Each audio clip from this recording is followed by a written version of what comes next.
Okay, 911, Pyrus, calleryana, Chanticleer, which is a registered trademark name. The cultivar name is actually Glens form, although you won't find it advertised as that. Are these pears? Pyrus is pear, right? So the pears you buy in the supermarket are Pyrus. You can see the fruit. Don't eat right it. here. Don't eat it. It is edible. Cool. Tastes Yeah. like a Seed too? Well, you probably could. It tastes very bland. It's very astringent, so it makes you. You wouldn't eat it on Monday, but you eat it on Friday. Eric, you want to get me That's one? because I'm hungry. Yeah. I haven't had lunch. We'll grab See, this that. class comes over lunch. On Throw it. Mondays, I have lunch before. Yeah, I get what you're saying. Everybody should try it. Yeah. There's one way to remember I did it things. Monday. Sorry? Call, grab me one. I These told are you. pears. Tastes Grab like me one. a- I'm gonna grab one. Nice. Everybody try one. Oh yeah. Yeah. Yeah.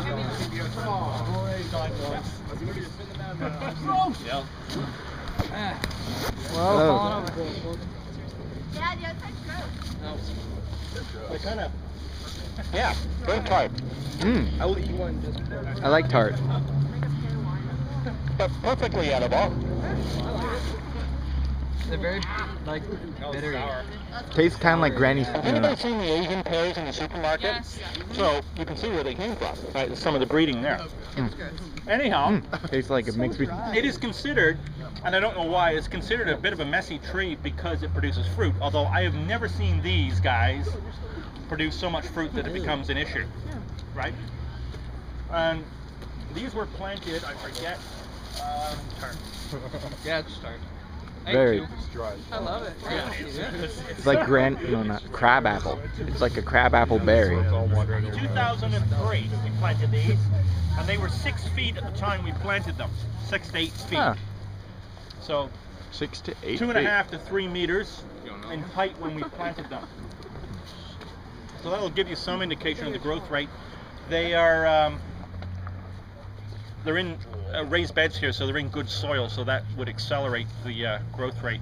Some of the worst soils where you're standing right now, it's parking lot scrapings. So they've done quite well. They are a very popular tree, and a couple of springs ago you couldn't find any in the nurseries because they were sold out. And it takes 10 years to produce a tree to cycle it through the system. So no one anticipated their popularity. And they were popular because they're a narrow form. They are covered in masses of white flowers in the spring. Beautiful when they're in flower. They have incredible autumn color. I don't know if you remember a couple of weeks back and seeing them, they were kind of orange and yellow and they were really luminescent. So they have a lot going for them. Right? The bloom, the shape, the form, autumn color, and they're a fairly problem-free tree, except they do have a disease. It's not a major problem, but it can be a major problem. It's called pear blister rust. And blister rust, you can put those two words together, little lumps that are rusty color. So if you see that, and it's a problem on pears, more so in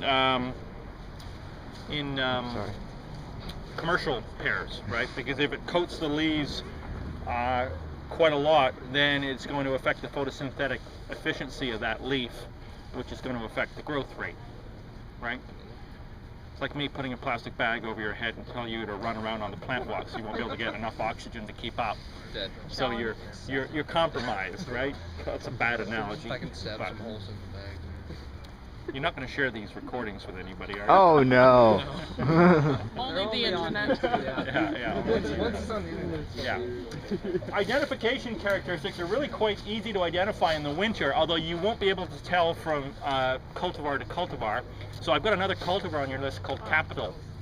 You won't be able to tell from cultivar to cultivar, but you will be able to tell that it is a Pyrus, because if you look at the buds, they're quite tomentose, quite fuzzy, hairy, like little coats of wool, and they're quite plump. So these are the flower buds.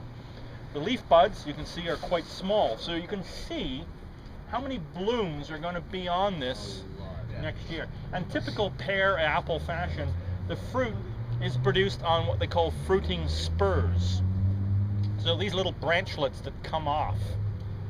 right? They're the fruiting spurs.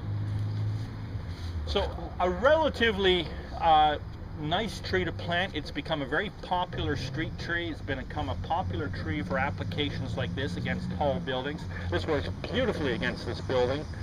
You know, the architecture of the building and the way we've got them placed here.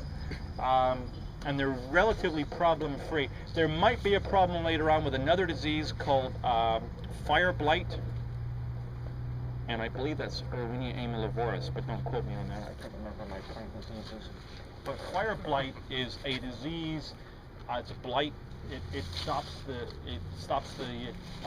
conducting in the vascular tissue. It usually affects the trees when they're in leaf, and it looks like someone has taken a blowtorch to the tree, because the tree retains its leaves. They all go brown, and it moves like a fire. It usually starts from the top and comes on down. Farmers have ripped out entire orchards because fire blight is common across the Rosaceae family, Malus, Prunus, Pyrus, and it can be a huge commercial disease, and it's easily spread by your secateurs going from plant to plant. So it can take out a tree in a week. You can have a tree and then all of a sudden you come and it looks like someone's taken a blowtorch to it and it's essentially dead. And the bad thing is it's a soil-borne disease also, so you can't plant anything related to it. As like you can with verticillium wilt as well. Verticillium wilt, if you get it and you remove that tree and you plant another tree there that's susceptible to it, pretty well guaranteed that that plant is going to get that disease. So, height-wise, they're about ultimately about 15 meters or so. You've got to go to the website and look at the pictures of the plant in flower because they're really quite stunning. So we've got a bunch here and we've got a bunch on the other side of the building. Capital is on your list. I'm not making you responsible for it, but you can go and look at it on the website, and there's some great ones at the Royal Botanic Gardens. I think those were where the pictures were taken. I don't know if I have fall color pictures of this plant up. I did take some last week, but we're a little behind in uploading images, so I'm not going to guarantee that they're going to be up before your test. Any questions? No, sir. Of course not.